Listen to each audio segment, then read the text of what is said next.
believe it's just, I feel in my heart that this is going to start up a whole new series on just history. But wherever my journey leads me, that's where I'm going. And I'm bringing you all along with it if you want to ride. I have baby co host Victor here in the background, and he might just be listening, or whatever the case may be. But have some things to talk about.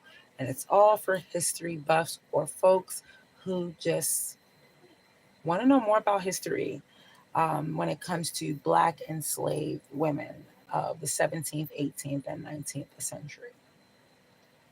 Now, shall I start off by saying before the sun rose, she was already at work. From the first light of dawn until the last trace of sunlight, her hands built this nation. But history erased her name. This is not the story you read in school. This is the truth about the lives of enslaved Black women, mothers, daughters, survivors from the 17th to the 19th century. I am here to walk you through their day, their struggle, and their strength, because the lies about who we are and where we come from end here. Welcome to episode 1 of our journey through the real history of our ancestors.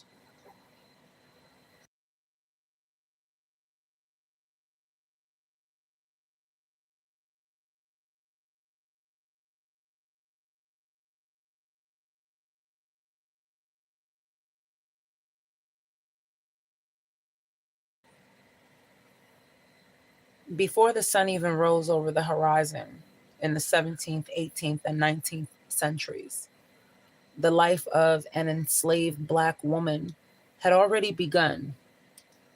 She had no alarm clock. Her body, her fear, and the orders of the overseer dictated when she would rise. Long before first light, she would be on her feet, often with bare soles pressed into dirt floors or cold wooden planks, nursing her baby or trying to hush a child so they would not cry and draw the attention of those who saw them as property.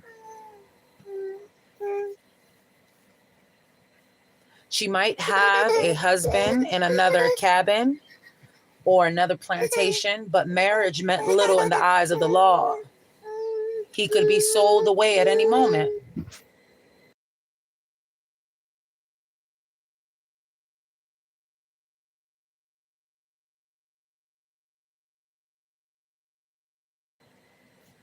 She would prepare what little food she could: a scrap of cornmeal, a piece of bread, sometimes leftover vegetables from the plantation garden, if she was lucky. If she was allowed to tend a small patch of land, she might have greens to boil, but food was always scarce, and her own hunger was a constant companion. There was no time to eat slowly. She had to work from sunup to sundown, sometimes longer, because the labor demanded of her was relentless. An enslaved woman's work was not limited to one role. She was a field laborer,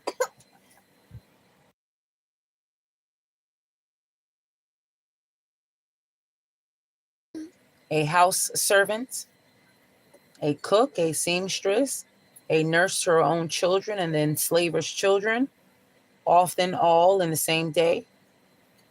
If she worked in the fields, she would be bent over rolls of cotton, tobacco, rice, or sugar cane, her hands raw from pulling weeds, her back aching from the constant stooping. The sun beat down the insects' bits, and her body carried the weight of fatigue. But there was no stopping. Quotas had to be met, or there would be punishment. If she worked inside the big house, she would be up before the family stirred, starting fires, fetching water, preparing breakfast, cleaning floors, polishing silver, sewing clothes, and attending to the needs of everyone but herself. Even in so-called, quote, privilege, end quote, of working indoors, she was under constant watch, never allowed to forget that she was property. And all the while, she was also a mother. But motherhood under slavery was not the same as freedom. She loved her children fiercely, but she knew they were never truly hers. They could be sold away at any moment, sometimes without warning. This fear never left her. When she tucked them in at night, she could never promise that they would wake up in the same place tomorrow. Enslaved women were also subjected to sexual violence, often unspoken in history books, but lived in reality every day. They could be forced into the beds of the enslaver or his sons, bearing children who were then claimed as property too. This was not just physical abuse, it was a system of control designed to break her spirit while also increasing their enslaver's wealth. From sunup to sundown, her day was filled with labor, but her mind was filled was open, running away, fighting back, but often it was quiet. It was teaching her children songs of hope, keeping alive the memory of her people's traditions, working slower when she could, or finding ways to keep a small piece of herself free.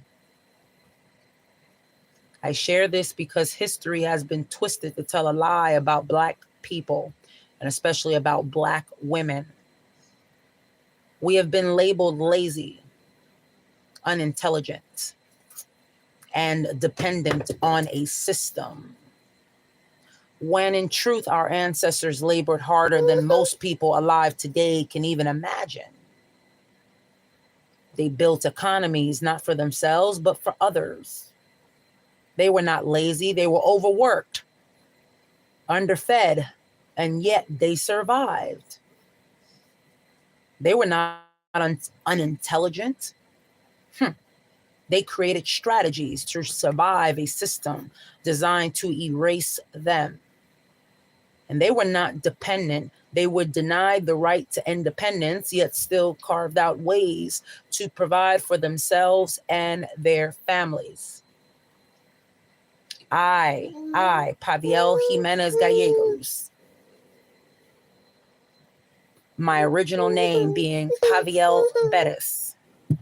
Yes, that's Bettis. I come from a lineage of Washington and Armstrongs. I am walking in the footsteps of my ancestors, not in chains, but in a world where modern day slavery still exists in the form of systems that exploit labor, deny opportunity, and still try to define our worth. I live my life as a reenactor, not to play dress up, but to feel the weight of history in my hands, to understand the work, the resilience, and the pain.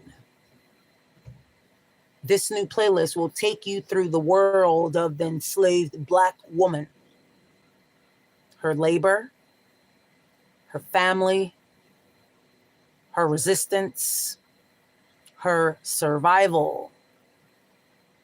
Each episode that I provide here will give you facts, history, and truth that will push back against the lies and erasure.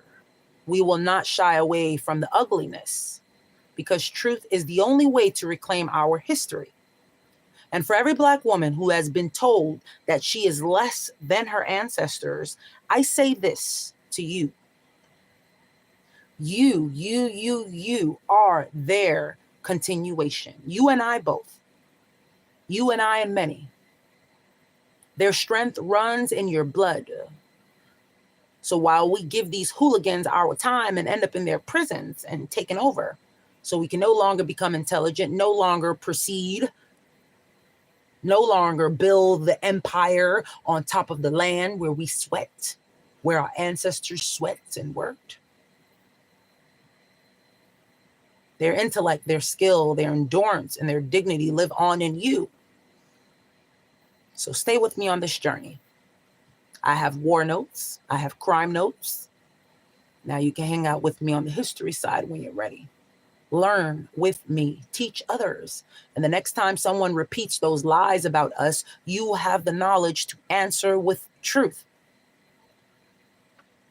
Our ancestors work from sunup to sundown, not just for survival, but for us to stand here today. Let's honor them by remembering, by teaching, and by never letting the world forget. Please, if you will, make sure you subscribe so you don't miss the next episode. It is free to do. Don't even think twice. It is free to do. History is not just the past. It is the present. And it is our future. I thank you all for listening.